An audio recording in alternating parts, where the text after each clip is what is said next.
igihe cyose umuntu ari imbata y'ikintu runaka ntabwo aba ari ubushake bw'Imana.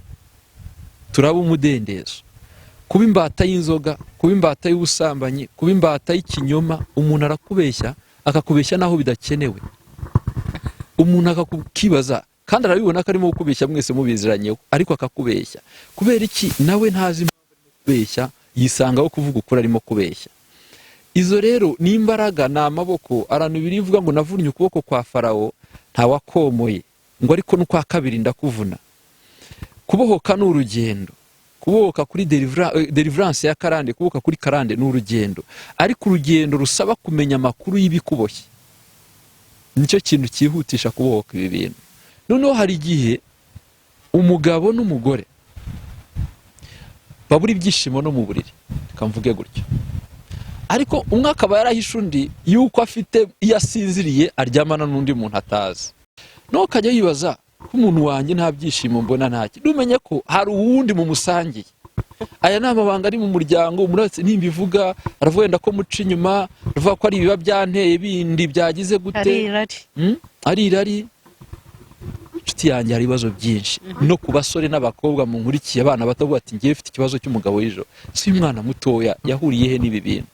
Ugasanga nibyo nakubwira, bamwise bamuhaye sekuru, bamuhaye se wabo, bamuhaye. Hari ukuntu umuntu apfa akagwa ku gasi cyangwa akagenda mu buryo butunguranye, bakareba umwana ati uriya turamuha umuzimu atazadutera.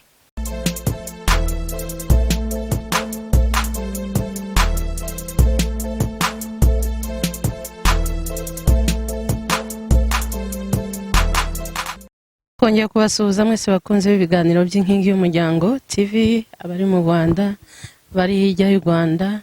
Turizera ko mwese muri amahoro, Imana ikomeje kubarinda muri iki gihe turi muri guma mu rugo, kandi mukomeje kubahiriza ingamba zo kwirinda iki kiza. Ngewe muri kumwe muri iki kiganiro nkuko mubimenyereye ni Nirere Elise. Iki ni cya kiganiro tuganira ku bibazo byugarije umuryango ariko tubishakira ibisubizo. Nkuko mubizi rero, iteka tuba tubafitiye umutumirwa n'isanganyamatsiko tuza kuganiraho. Ndagira ngo wenda mbere yuko ngira ibindi mvuga, umutumirwa wacu abanze yibwira abadukurikiye anabasuhuze. Murakoze Nirere Elise twakira muri iki kiganiro. Badukurikiye nitwa Mugwaneza Alexis, ndi umutumirwa muri iki kiganiro, umupapa. Ikiganiro Inkingi y'Umuryango, nanjye naje gutanga urwanjye ruhare kugira ngo tubashe kubaka umuryango, kugira ngo ukomere cyane umuryango nyarwanda. Bakurikira ururimi mwese, ndubatse nanjye mfite abana, mfite umugore, rero mwumva ko umuryango ufite umuryango nanjye. Arakoze cyane umutumirwa wacu, mwamwumvise. Alex urakoze, twongeye gushimira kandi kongeye kwitabira ubutumire bwacu. Murakoze cyane. Kandi ngira ngo mwarabonye ko ibiganiro byanyu biriho bifasha abantu batari bakeya, ngira ngo muri komenti cyane cyane zo mu gikari wenda namwe zibagera. Wamagara kuvuga ati ni ukuri ibintu byari bikomeye, ukaba wamugira n'izindi nama akakubwira ko yumva ibintu uko bimeze, basanga ko byagize icyo bimara. Imana igihugu umugisha cyane. Imana ibaha umugisha Alex, murakoze. Ndagira ngo rero nibwo turi bwitsinde mu magambo cyane. Turaza ku gice cya kabiri cy'ikiganiro twakoze ubushize Alex, kivuga kuri karande. Reka nibutse abantu yuko icyatumye ngutekerezaho gutumira kuri iyi nsanganyamatsiko, nzi yuko uri umusenzi igihe bamufata nk'umugwanyi, kandi nta muntu ugwana atatase aho ajya gutera. Uri umutasi, uri umunyamasengesho. Hari byinshi usobanukiwe kurushaho ku bijyanye na za karande bibera mu isi y'umwuka n'ingaruka bigira. Ndagira ngo wenda mbisobanurire abantu ko turiho tuvugana n'umunyamasengesho. Murakoze cyane. Ndetse n'umujyanama w'imiryango. Nkurikije inshingano numvise mutubwira mufite mu rusengero, I'm sure ko hari imiryango ibegera. Hari byinshi namwe musobanukiwe, mushobora kwifashisha nka experience bikaba byagira abandi byubaka. Imana ibaha umugisha rero Alex. Ubushize twavugaga ku bijyanye na karande, tuvuga ku bisokuruza, tuvuga ku mana zasengwaga kera, tuvuga ku buryo abantu benshi baziritswe n'ibintu batazi, bidashobora gutuma hari aho bajya, bidashobora gutuma hari aho barenga. Tuvuga uburyo imiryango myinshi uyu munsi ishobora kuba iriho isenyerwa n'ibintu byakozwe n'abantu babikoze badahari nabo batabizi, uyu munsi akaba ari mu ngaruka z'ikintu undi muntu yakoze. Yego Alex, ngira ngo n'ubundi ntabwo tuza kujya kure cyane icyo kiganiro, ariko turakomereza aho twari tugeze. Ubushize nari ngiye kubabaza nti twaturutse mu gisokuruza nk'uko twahereye mu itangiriro, twaturutse mu gisokuruza, inkomoko ya buri munyarwanda. Ubwo wenda undi muntu nawe yashiraho inkomoko y'ahakomoka.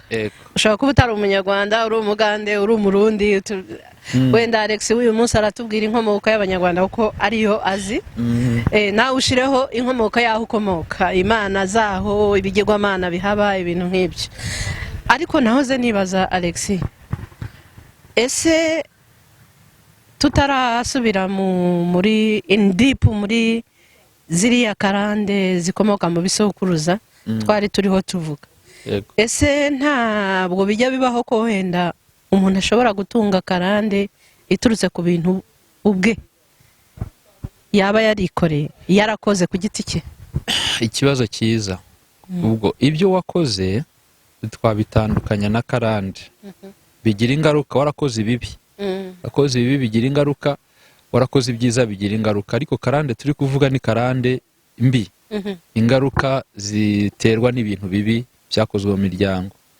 Iyo jyewe Alex cyangwa n'undi acumuye, akoze icyaha, giriye nabi umuntu, agasarura ingaruka, ntabwo twahita karande kuko biracyari kuri generasiyo imwe, biracyari kuri we. Ikintu kijya kuba karande ariko cyavuye ku muntu umwe kikajya kuwa kabiri kikajya kumukomokaho, nibwo iryo jambo karande riza. Icyo gihe rero ni ingaruka z'icyo umuntu we yakoze direct. Kizaba karande ryari? Kuba zabyara n'abazabakomokaho. Ariko ku rubyaro rwa mbere tubona Aburahamu agera i Gerari, yihakana umugore wavuga ko ari mushiki we kubera ubwoba. Amaze gukora icyo cyaha cyo kubeshya, baza kubimenya. Hanyuma umwami yashaka gufata Sara ngo amugire umugore w'Imana, iramuganiriza mu nzozi, aravuga ati Imana ntabyo narinzi, na Aburahamu wambeshye. Nyuma y'igihe Isaka umuhungu wa Aburahamu nawe ari hahandi Gerari, nawe avuga ko Rebeka ari mushiki we, ubwo ni umugore we. Ibyo se yakoze kuri bwa butaka n'umuhungu arabikoze, nawe arabeshye, yihakanye umugore amwise mushiki we. Aho rero ubwo byiswe karande. Kuri Aburahamu cyari icyaha cyo kubeshya, gishobora kumugiraho ingaruka nk'undi wese, ariko cyinjiye, yafunguye umuryango w'ikinyoma. Noneho bigeze ku muhungu we nawe arabikora.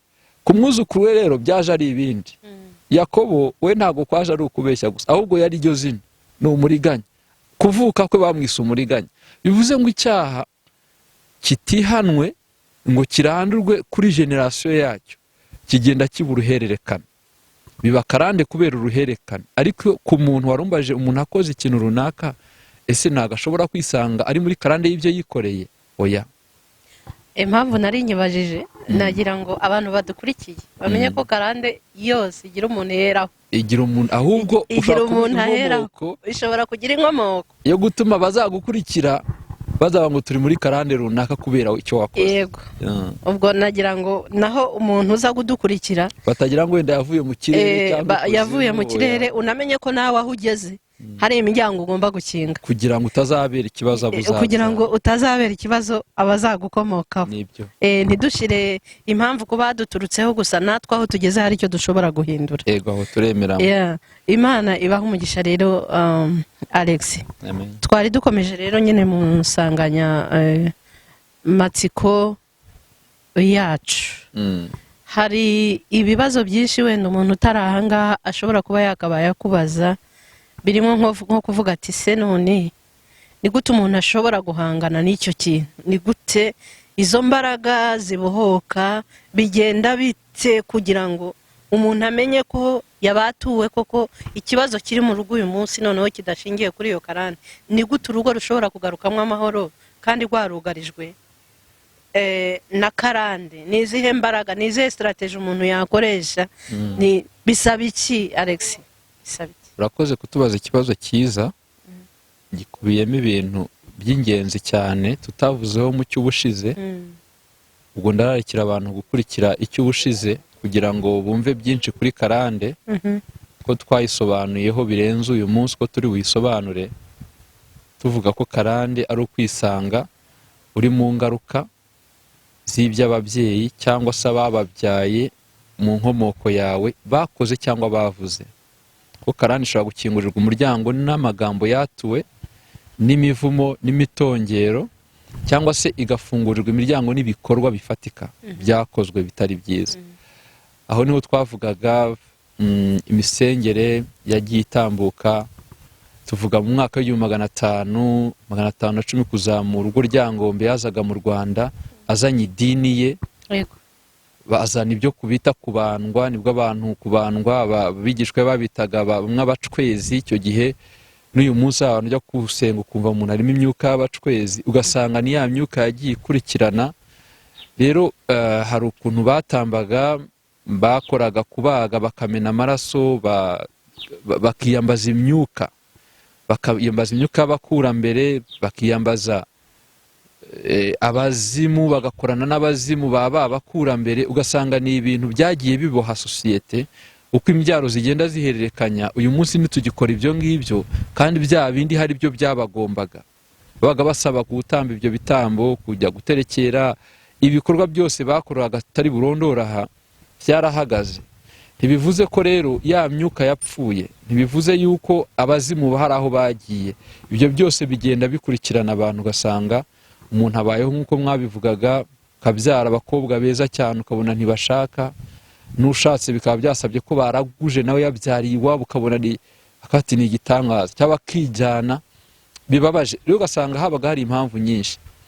Abagwa ku gasi, abakenyuka batarenze imyaka 40, kibaza gute abantu batarenze imyaka 40.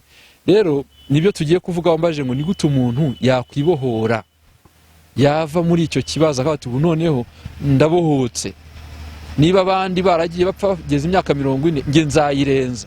Ukaba muri wowe ubizi ko iyo myaka uzayirenza, kuko nzi ko hari abantu badukurikiye avuga ati unkoreye ahantu, ubu turimo kuvugana uti komeza buriya ninjye uri kuvuga.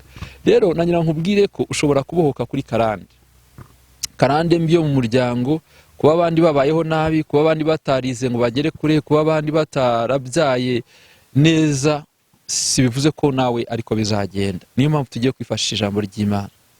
Alex, uzi ikintu narindiho ntekereza muriho muvuga? Narindiho ntekereza yuko karande igira amaguru kandi karande igira amashami. Narindiho ntekereza ku muntu ufite karande ukuntu imuyobora. Umuntu ufite karande narindiho ntekereza ko ashobora kuba agereranywa n'umuntu uri wa antene y'ikintu runaka, kandi buri antene igira umuyoboro, ikagira n'aho yikonekita.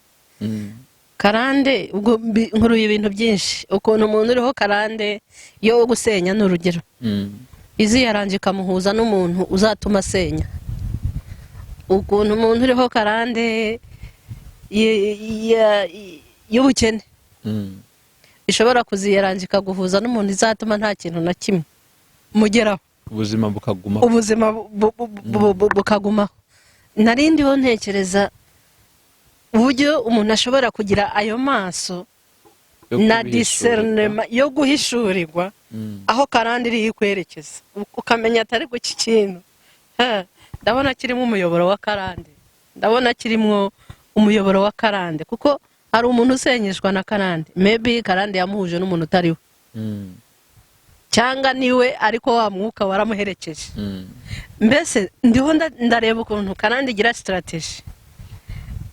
Nkurikije ibyo muri kutubwira, ibyo ari byose ntabwo karande yakureka ngo uhure n'umuntu ukwiriye, kuko ushobora guhura na Alex w'umunyamwuka akarondora yuko uwo mwuka utuma ubishinze mu rugo. Niyo bibaye ukabana n'umuntu ukwiriye, hari icyo iriyeranje, hari icyo yuririra zose. Niyo mpamvu Imana ishimwe cyane ko dufite ijambo ry'Imana, niwo mucyo. Jambo Kristo yigize umuntu abana natwe. Ijambo ry'Imana yaje mu isi irimo umwijima kugira ngo tugire umucyo. Niyo yavuze ngo nimwumva amagambo mbabwira mukayakurikiza. Undi aravuga ngo nimwumva ukuri muzabaturwa n'uko kuri.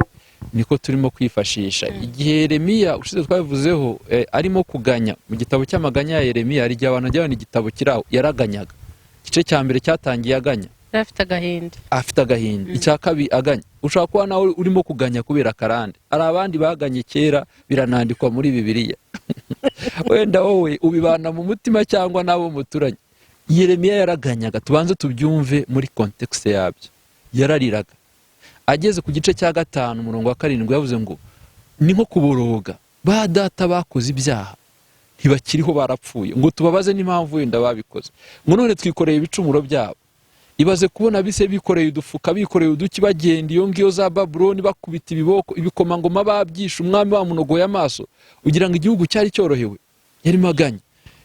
No, yari yamaze kumenya ko hari ibintu umuntu abamo atari we atari ingaruka z'ibyo yakoze, ahubwo ari ababyeyi. Niyo karande turimo kuvugaho rero. Karande rero si ijambo ngo ni ijambo, ni umwuka. Kandi umwuka ushaka kuza atari dayimoni imwe, ari uruhererekane rw'abadayimoni benshi bagomba gusohoza ibyavuzwe n'ababyeyi cyangwa se ingaruka z'ibyo bakoze. Rero abantu batabyoroshya gutya, uba uriho amaboko atagaragara agutwaraho ashaka. Hari amaboko, kuko wigeze kuvuga ngo umuntu ajya aho adashaka agakora icyo adashaka. Icyo ushaka urakizi, ariko ukisanga urimo gukora icyo udashaka. Ntushaka gusinda ariko ugataha wasinze. Ntushaka kubyarira iwanyu ukazabyibuka ko wihaye izo ntego inda ifite amezi 8. Navuze ngo nzashaka ntabya, bivuze ngo nawe hari ikindi kintu kigukoresha, kigufatira ibyemezo utazi. Rumuretwa w'ikintu utabona. Uri mu bubata, birivuga ububata, kubatuka cyangwa se barabyumva. Icyo nshaka kuvuga ni iki rero, Yesu aza mu isi yaje kugira ngo amare imbaraga n'urubori rwa Satani mu muntu. Uko bagaragaza Adamu wa mbere, bakagaragaza Adamu wa nyuma. Bagaragaza Adamu wa mbere ukora icyaha, isi kazamo ibyaha, kazamo urupfu. Ariko bakagaragaza Adamu wa nyuma uzana umudendezo. Uvuga ngo ntugomba kuba imbata y'ikintu icyo ari cyo cyose. Paul yabivuzeho kenshi. Igihe cyose umuntu ari imbata y'ikintu runaka, ntabwo aba ari ubushake bw'Imana. Turaba umudendezo. Kuba imbata y'inzoga, kuba imbata y'ubusambanyi, kuba imbata y'ikinyoma, umuntu arakubeshya, akakubeshya naho bidakenewe. Umuntu akakukibaza, kandi arabibona ko arimo kukubeshya mwese mubiziranyeho, ariko akakubeshya. Kubera iki? Nawe ntazi impamvu arimo kubeshya, yisangaho kuvuga ukuri arimo kubeshya. Izo rero ni imbaraga, ni amaboko. Abantu birivuga ngo navunnye ukuboko kwa Farawo ntawakomoye, ngo ariko n'ukwa kabiri ndakuvuna. Kubohoka ni urugendo. Kubohoka kuri deliverance ya karande, kubohoka kuri karande ni urugendo, ariko urugendo rusaba kumenya amakuru y'ibikuboshye. Nicyo kintu cyihutisha kubohoka ibi bintu. Apana kwimakiya, dufite abanyarwandakazi bazi kwimakiya Elize, ariko karande ntitinya makiyaje. Karande ntitinya diplome. Karande ntitinya imodoka nziza. Uzakora impanuka bagushyingure ku myaka ingahe kubera hari umwuka wo gukenyuka. Iyo karande hari mu muryango. Rero bivuze iki? Bivuze ngo turashaka ijambo ry'Imana ritumurikire. Igihe cyose utazemerera ngo ijambo ry'Imana ritumurikire tubwire ukuri. Hari igihe tuvuga kuri ibi bintu, ubazanya bya bintu byashaje. Ubuse murazana ibiki? Ibyo nibyo bizengereje abantu. Kandi biracyazengereje isi. Umuntu akuvuga ati ngiye maze imyaka 18 buri joro ndya, bangaburira, sinzaba nabangaburira ndya, nkabyuka mpazi, inda yanabyimbye. Ukibaza ko uwo muntu aba yorohewe. Ni umusirimu, yarize amashuri ye, urumva, ariko umuganga suzamuvura kurara. Ariko ararajya ibijya atazi iyo biturutse. Ngaho nambwira ivurira zivuzamo kumuvura kurara arya. Kubera iki? Kera urabona ku gihe cya idini rya Baryangombe babandwa, bararyaga, barabagaga bakarya. Urumva, basangiraga n'abazimu. None wowe kubera kutagiye usenga uyu munsi ugira gute wabaturutse, bagufatira hahandi nyine nawe usinziriye, bataha niho tumushoboye. Kuko hari igihango cyakozwe, hari amateka yaciwe, hari amagambo yatuwe, hari ibihango bagiranye. Iyo ababyeyi bakibanagaho barimo kugirana igihango cy'amaraso, umwe bakarasaga, umwe akanywa n'undi akanywa y'undi, hari amagambo baturaga, nugira gutya nukora iki n'iki ibi bizakubeho. Mwene izo ndahiro n'uyu munsi zikurikirana imbyaro n'imbyaro. Hari ibintu byinshi rero tugomba kugenda tubona, nubwo Bibiliya abenshi badashaka kuyiha agaciro, nyamara igaragaza ko ibintu byose byagiye bibaho kandi n'Imana ikagaragaza igisubizo kuri byo. Ni ukuri karande, umuntu ufite amatwi niyumve, ni ikintu umuntu ashaka kubohoka, ariko ntushaka kukibohoka udashaka kugiha agaciro, udashaka kugiha umwanya, udashaka gusobanukirwa ibikurwanya, kugifata nk'ubugwayi, kugifata nk'ikibazo, ko umuntu abona asa neza ameze neza ati sava, ubu ngubu niba ari umukobwa ati sinabura umuhungu ntereta, 30 ikajyamo, bakajya baza bagenda 35 byagera 38 aho siko bikomeye, hagize untera inda basi nkabyara umwana nkabana nawe ukaba wanamubura uwo mwana 40 ngatangira kujya muri ba bantu barya nta kintu ubu nabaha ko amafaranga nyafite, ariko nanjye nkarongorwa. Ntusanze uhuye rero na ba bandi bose bavuga turakora iki n'iki, bati hari icyuhagiro hari icyuhagiro wagombaga kunyuraho, karandi kabikugejeje ku musozi. Karandi kabiragize gute? Icyuhagiro uzi icyo ari cyo? Icyuhagiro bari abantu babandwaga mu gitondo barazindukaga bagafata amazi atigeze, inka zitigeze zishoka, amazi atarandura, ataragira ikintu cyakoraho, bakajya bakozamo rero ibintu bagatera ku bantu no ku bintu ngo barimo barabyeza. Urumva? Hanyuma ayo mazi rero bayitaga ngo ni ikinani. Ikinani byavugaga ngo ni ikinani cyananiye abanzi, cyananiye ababisha. Baba baguteye ayo mazi, baguteye icyo cyuhagiro, wabaga uriho ikinani, wabaga uriho imbaraga ku buryo uwo munsi wose babantu ngo b'imyaku, ntabwo abanyarwanda bavuga ngo nabanje Imana, mwarahuraga mu gitondo atarakwiteze ko muri buhure ngo nabanje Imana, kuko babaga bizera ko iyo wahuye n'umuntu runaka nta cyuhagiro wanyuzeho ushobora kuza guhura n'ibibazo. Urumva ni imyizerere itandukanye bagiye bacamo. Uyu munsi twe ntabyo tugira, ntabyo dukora, ariko icyo dukora ni iki? Tubanza Imana nyine, turazinduka tugasenga mu gitondo, Mana ushimwe ko mbyutse nda amahoro, nkuragije umunsi wanjye, ubuzima bwanjye, kazamura Imana icyubahiro ukigendera. Ibyo rero abantu basuzugura ngo reka se urabyuka usenga, ajya mu rusengero, babirengaho, ariko ejo akaza gushaka pasiteri ukabyare wantabaye ku bintu bikomeye, akagushaka mu ibanga, urumva, ariko ahagaragara ntashaka kubigaragaza yuko afite ikibazo. Twe kurenga ku bintu Elise, kuko karande nakubwiye nta muntu itinya. Baba baraguteye iki, baba wambariye kucyara abagenda babyambariyeho, yazamura ishati ugahita ubona ibintu ukagira ubwoba, barabifite bagendana, ariko ibyo karande ntibitinya. Aha Alex, uyu munsi hari umuntu ushobora kuba udukurikiye, wenda ari umudamu cyangwa ari umugabo, avuga ati none ngewe kuba ndarana n'umugabo urara ujya iby'ikuzimu, cyangwa ndarana n'umugore urara ujya iby'ikuzimu, cyangwa umwana wanjye ambwira ko yararota sokuru wapfuye amuzanira ibiryo, hari n'abo njya numva babishima mu Imana. Nigeze kumva umuntu avuga ngo disi, ngo twebwe ngo iyo dufite ibibazo bikomeye mu muryango papa aradusura, ngo kandi bakishima, ngo kandi ngo iyo atubwiye ikintu dukora tukagikora, ngo ikibazo twari dufite gihita gikemuka. Kandi igihe nkabazi ko bivuga ngo nta hantu abapfuye bahurira n'abazima, ariko barabitangamwo ishimwe ko iyo bafite ikibazo papa arabasura, arishima. Umwana wanjye akunda kumbwira yuko nyokuru yamusuye, disi ngo yamusuye, ngo arishima, ngo aramusomagura, ibintu nk'ibyo ngibyo. Cyangwa se umuntu akavuga ati yewe ngira umugabo wa nijoro cyangwa umugore wa nijoro, akishima kuko wenda ari umupfakazi, akishima, umugabo wanjye aba yaje, umugabo wanjye disi ajyaza. Hari n'igihe mba afite ibibazo nk'ikingirana mu cyumba nkamubwira nijoro akaza kuza. Elise, reka icyo kintu mpita nkivugaho kuko birababaje. Icya mbere mbabwire, wa mwana uvuga ngo papa wawe yagusuye, ntabwo ari papa wawe. Mugabo umugore uvuga ngo mwashakanye yitabye Imana none agusura mu ijoro, siwe cyangwa umubyeyi.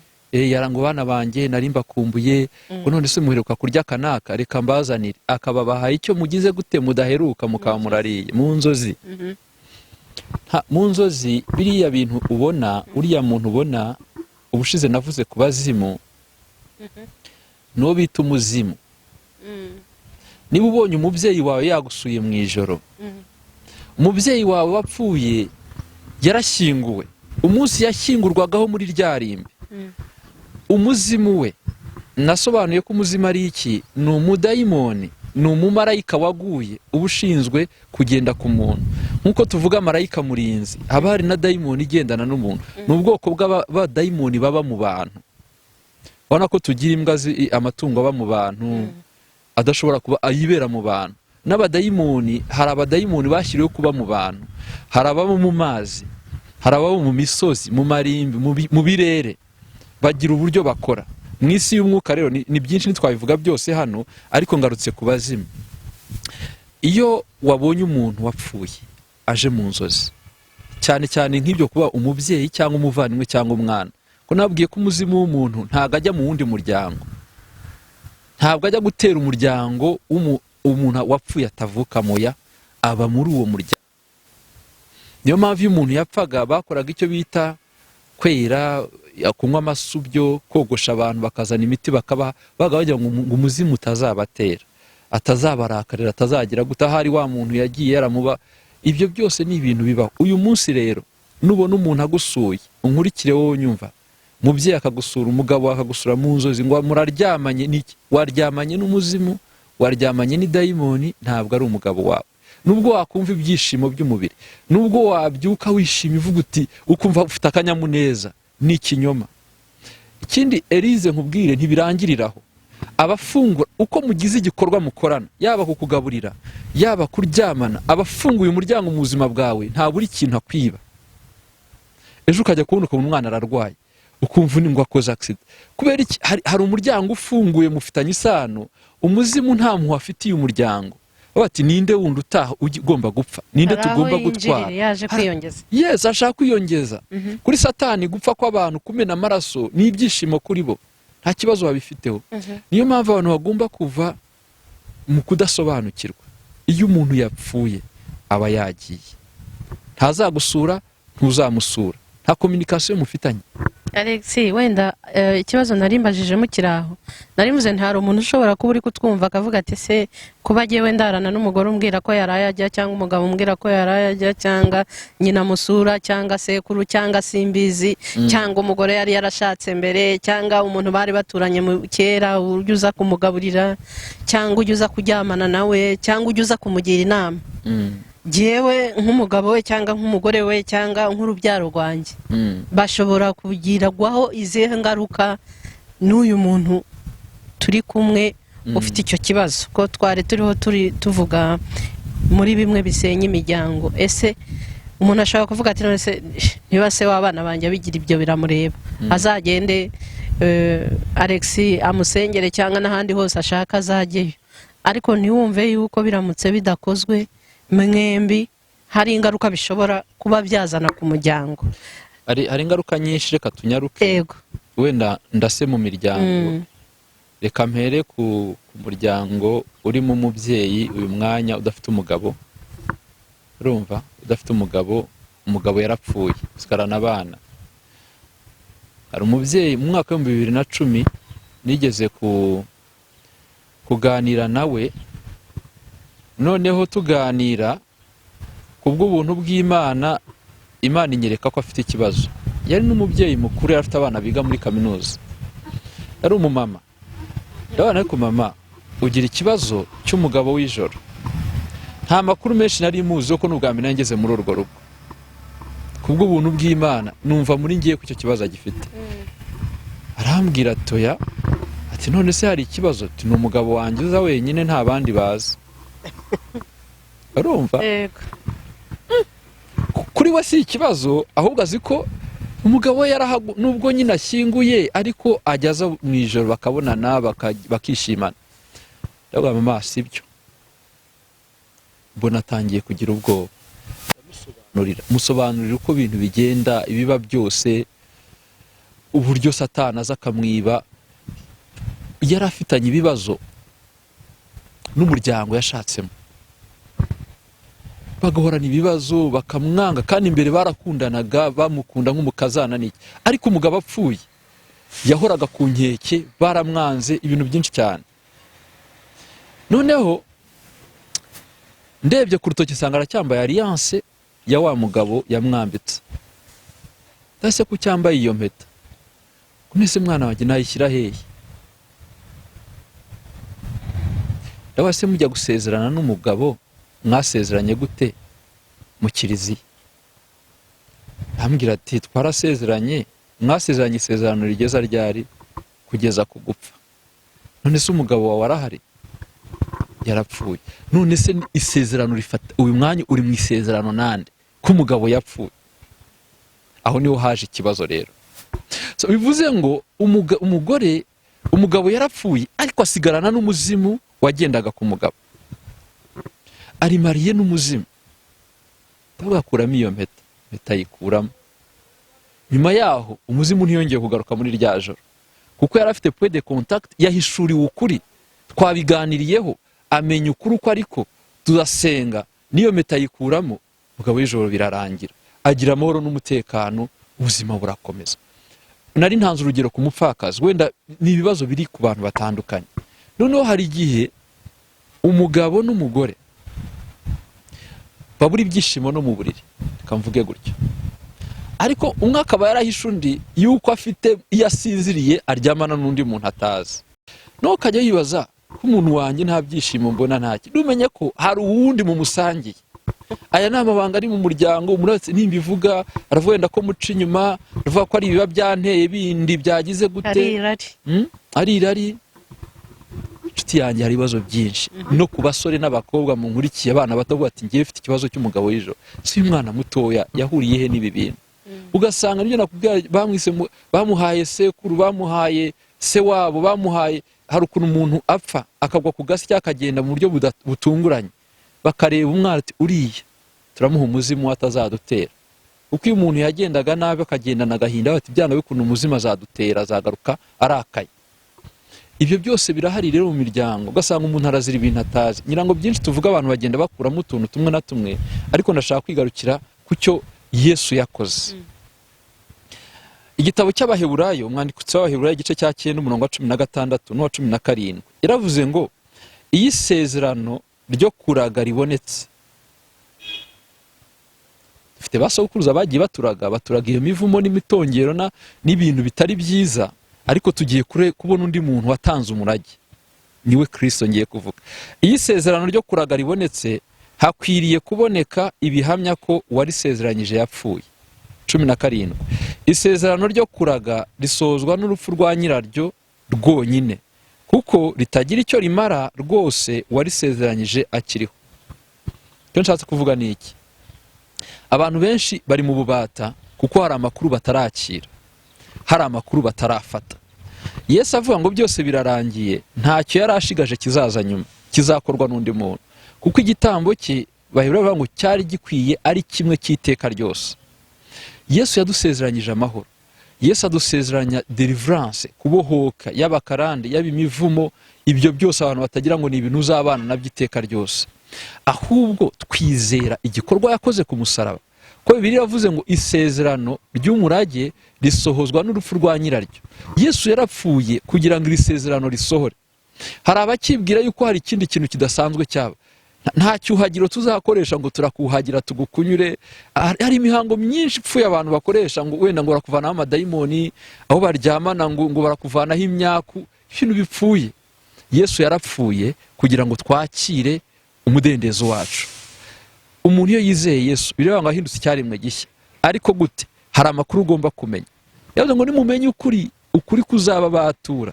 Igihe cyose utaragenda umenya ukuri kw'ibikorwa yakoze ku gitambo yatambye ku musaraba, uguma mu bubata bw'ikintu runaka. Uko ugenda uhishurirwa kimwe niko kivaho. Nese ugira ngo abantu ngenda nakira Elize, hari amasengesho akomeye cyane umuntu akora adasanzwe. Kubohwa, abantu bizeye Imana benshi abadayimoni babavamo bakagenda, ariko ugasanga kubera kutamenya imiryango ikinguye mu buzima bwe, ni barinjira bagasohoka uko bishakiye. Abari bagiye ejo bakagarukana n'abandi bagenzi babo, niko Bibiliya ivuga. Wirukana dayimoni imwe, yagenda yagaruka igasirisimba, ikabona wa muntu ntari tayari, ararangaye, izana abandi bayirusha imbaraga. Alex, iyo muri kuvuga ngo umuntu ntari tayari, kugira ngo umuntu abe tayari, wa muzimu wamuvuyemo ya dayimoni mwirukanye wenda ntimugarukemo, bigenda bite? Bisaba ko aba ameze ate? Umuntu abantu burya hari ukuntu twitereye ngo umaze, ngo Abanyarwanda bavuga ngo ushize impumu yibagirwa icyamwirukankanaga. umuntu araza kubera ko akeneye urubyaro, mugasenga, ibibazo byari byatumye urubyaro rwanga n'iki bikavaho, akagenda akabyara. Yamara kubyara akikomereza ubuzima bwe bwo kutubaha Imana, niba ari umuntu yibera mu byaha, niba ari umuntu wikorera ibiki, akikomereza. Nese urambwira ko uwo muntu azaba arinze gute? Umuntu wese Yesu yabohoraga yamubwira ngo genda, ariko ntuzongere kugira gute, ntuzongere gukora icyaha ukunda. Umugore bari bagiye kumutera amabuye kubera ubusambanyi, avuga ati mwana wanjye ndakubabariye, ariko ntuzongere gusambana. Bivuze ngo uko usubiye muri cya kintu wongeye gufungura umuryango. Bivuze iki rero? Ugomba kwitwararika, ugomba guhora mu busabane n'Imana. Haba hari n'ikintu wakoze umutima nama ukakubwira uti nakoze iki n'iki, ngomba kongera gufungura umuryango, nihana ngafunga umuryango. Ibyo rero nibyo bitunanira mu buzima bwa buri munsi.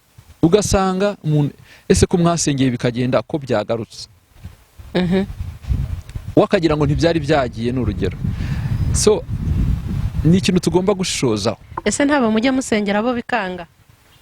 Bibaho. Byo biba byagenze bite Alex? Bibaho. Kubohoka k'umuntu ufite ubwenge abigiramo uruhare. Yego. Abigiramo uruhare. Impamvu ishobora guturuka kumusengera cyangwa se igaturuka kusengerwa, ariko Imana ifite ubushobozi bwose bwo kubohora umuntu uwo ari we wese.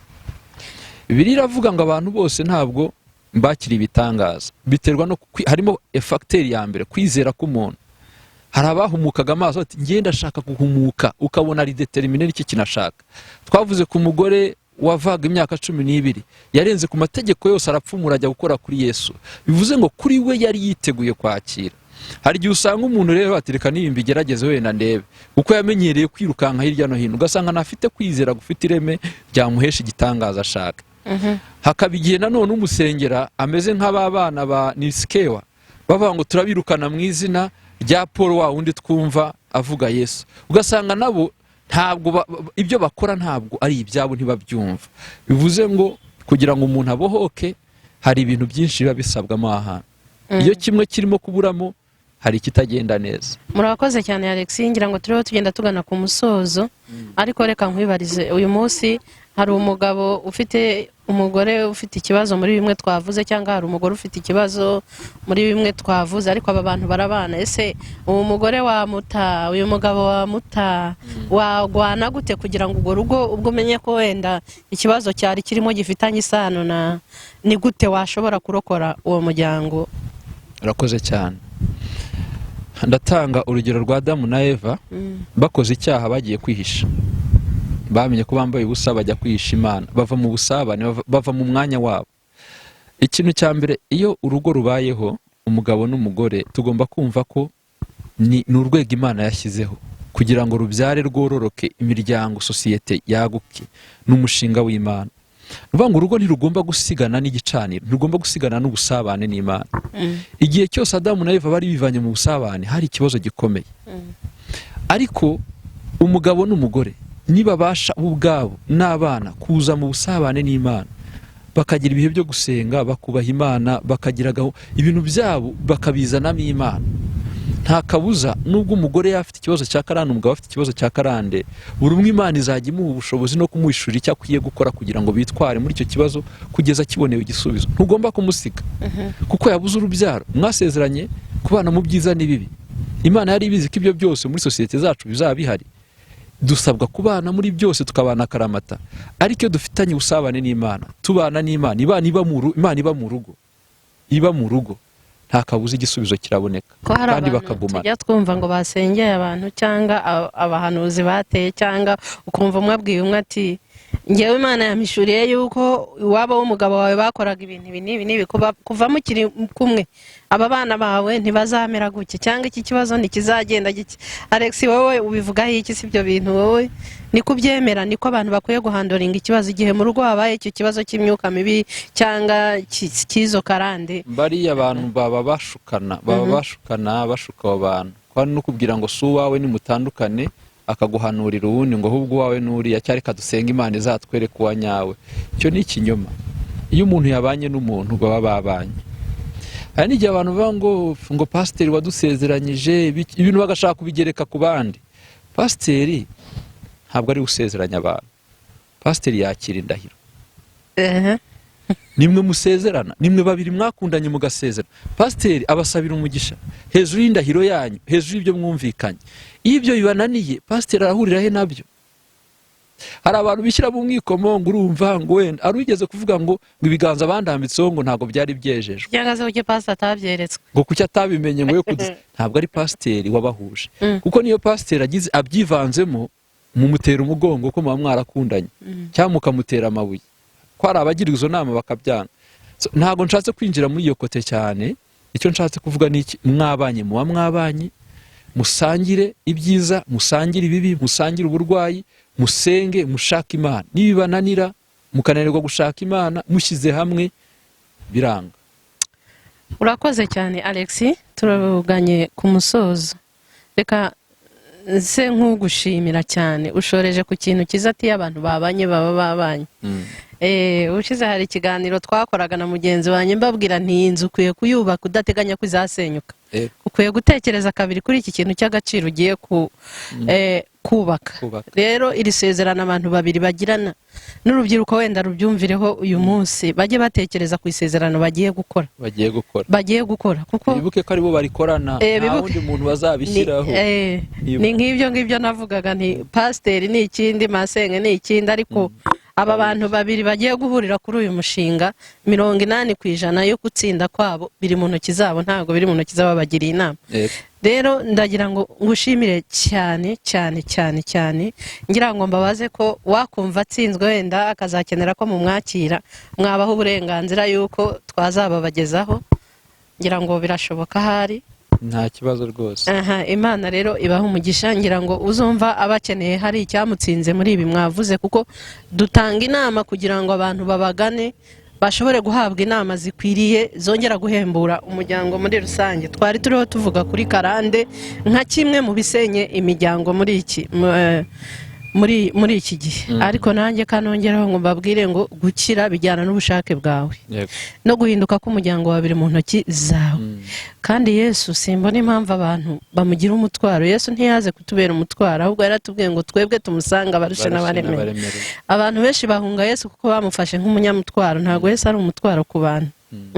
Musanga arakwakira, kuko Yesu araza kugusaba kureka kubeshya, gusambana, ariko wibuke yuko hari n'ubugingo buhoraho tugomba guharanira. Kandi kuri iyi si uburyo tuzabaho mu ijuru bifitanye isano nuko tubaho hano ku isi. Niba uri imbata y'abadayimoni hano ku isi, niko bizakorohera no kujya mu ijuru. Rero ndagira ngo mbabwire ko uyu mugabo Yesu ni umugabo mwiza cyane, ntitukamuhunge, ntabwo ari umutwaro kuri twe, ahubwo yaradutumiye twese, atanga invitation idasabye uruhushya. Yemwe abarushe n'abaremerewe, muze munsange ndabaruhura. Urakoze cyane. Nicyo ngira ngo abantu bari bakeneye. Ni Matayo 11:28. Yesu yakuruhura iyo mitwaro, Yesu yakubatura, ukabaho uri mu mudendezo. Urakoze Alex. Urubyiruko ntimukavuge ngo ntimwiyumvishe, hari urubyiruko ruzengerejwe na karande. Nyamuneka karande ntizaguhuze n'umuntu utariyo, karande ntizakurindagize, karande ntizagukereze. Wumvishe ukuntu karande ari ikintu kibi cyane ku buzima bw'umuntu.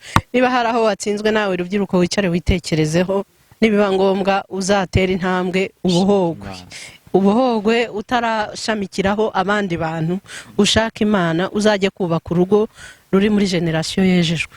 Reka tugarure isanduku y'Imana mu miryango. Alex, urakoze cyane rero, ndagushimiye. Abadukurikiye nk'uko bisanzwe, mujye mutubwira comment, ese mwe mubibona gute, mubona ari ikihe kindi twibagiwe muri iki kiganiro. Ariko tutanibagiwe n'abakeneye ubufasha, nimero muhamagaraho ni yayindi 0788350413. ushobora kutumenyesha ikibazo ufite, tukakoriyanta uburyo cyakemuka. Nk'uko bisanzwe, soza ashimira Cyprien we yadufashije gufata aya mashusho, ndetse ngira ngo n'abandi bakeneye amashusho bazambwira nkabaha nimero ye, ntacyo atwaye. Imana ibahe umugisha. Amen. Murakoze.